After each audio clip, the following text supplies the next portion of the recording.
for little boys to play with. Don't you want to play with the pretty Barbie doll? No. Why can't we just play with the cars? Because they were made for little boys. But Mommy! No, I'll go and grab you guys some Barbies, and I'll take these. I want to be Captain America.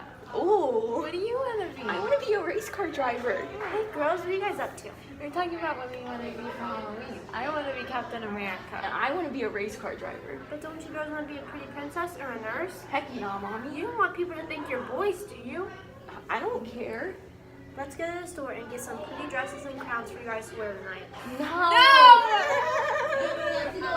What's wrong? I wish I looked like her. Hey, it's okay. I wish I looked like her too. I wish I looked like my Barbie. 40% of all girls report an issue with their weight. This includes 5-year-olds.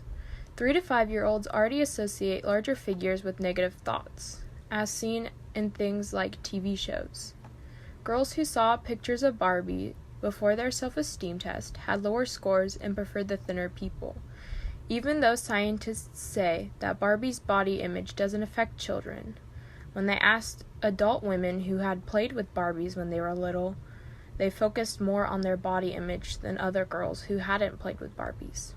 People can be so heavily influenced by Barbies, like Cindy Jackson. Cindy Jackson got 20 plastic surgeries to look more like Barbie.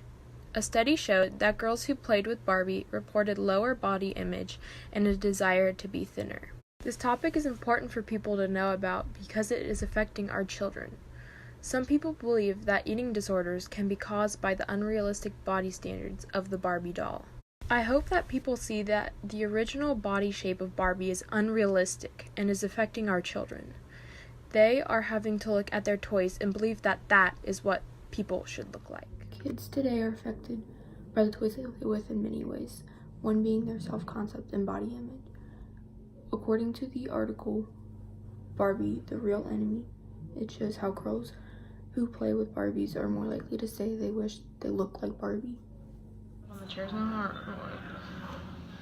As said in the article, Why Toys Are More Divided by Gender Than Ever Before, by Amy Dempsey, stated that while traditionalists argue that it's natural for girls to play with dolls and boys to play with trucks, the science behind toy selection paints a picture far more complex.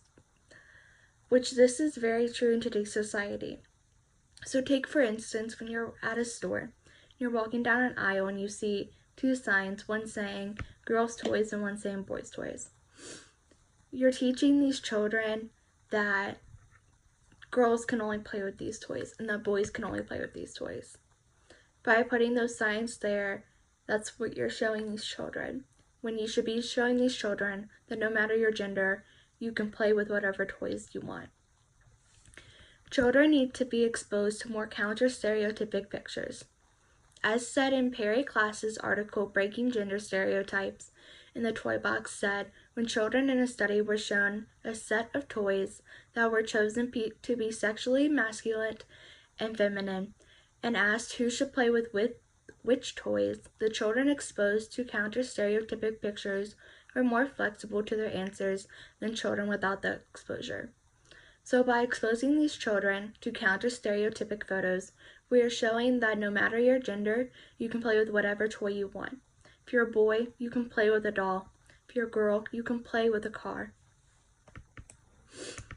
It is important for people to know about this because these children look at these dolls or models and see how they dress and how they look, and they want to look like the doll. The way the dolls look and dress is a stereotype. I hope people learn that no matter what toys their child plays with, that it doesn't automatically mean that they're going to be gay, transgender, or bisexual. No matter what toy your child plays with at a young age won't determine their sexuality at an older age. According to Claire Kane Miller, a web search for Halloween costumes of scientists produces only boys wearing lab coats and goggles, while a search for nursing costumes turns up girls in skirts with stethoscopes. Cats and cupcakes are also girls, while sharks and astronauts are boys. The same gender division exists not in just toys, blue toolboxes and trucks for boys, pink play kitchens and dolls for girls, but also in nearly every other children's product, including baby blankets, diapers, and toothbrushes. Being told as a child you can only play with certain toys or dress up in certain costumes can influence the type of career or interest a child will have growing up. As Claire stated, when you look up scientist costumes, only boys show up wearing scientist outfits. When you search up nurse costumes, only girls show up in nurse uniforms. Exposing children to only certain types of toys or costumes can influence almost every important aspect of a child's life. I also don't think it's fair to hold children back from all options they will have for the future in jobs and interests. Carol J. Oster states, if you drop the gender marketing, rather than narrowing a set of interests based on gender, it widens the possibility for that child to pursue interests that he or she cares about and has a talent for. Which is true. If a male child is exposed more to Barbies or such, maybe they would want to pursue the many different careers that Barbie has had. If females were more exposed to cars or such, then maybe they might want to be a race car driver or an auto mechanic.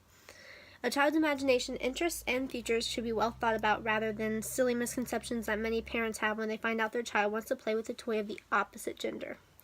The toys, costumes, etc. are even gender-based by color. In 2012, there was a study done where they asked the different genders which toy they would rather play with. The males said 100% small vehicles, 100% weapons, 100% building toys, 98% action figures, 81% figurines, 80% electronic games, 75% bath toys, 63% sports, 62% stuffed animals, 60% musical instruments, 56% board and card games, 33% creative toys, 3% dolls, 0% beauty/jewelry, and 0% domestic toys. While females said 0% small vehicles, 0% weapons, 0% building toys, 2% action figures, 19% figurines, 20% electronic games, 25% bath toys, 37% sports, 36% stuffed animals, 40% musical instruments, 44% board and card games, 67% creative toys, 97% dolls, and 100% beauty/jewelry, and 100% domestic toys. It is important for children to be allowed to play with any toy, regardless of its intended gender assignment.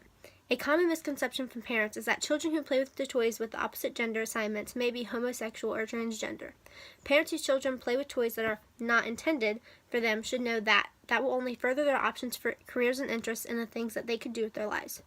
I hope for the same as Michaela. The parents will learn that their kids can play with certain toys or dress up in certain costumes without it meaning that they will become homosexual, transgender,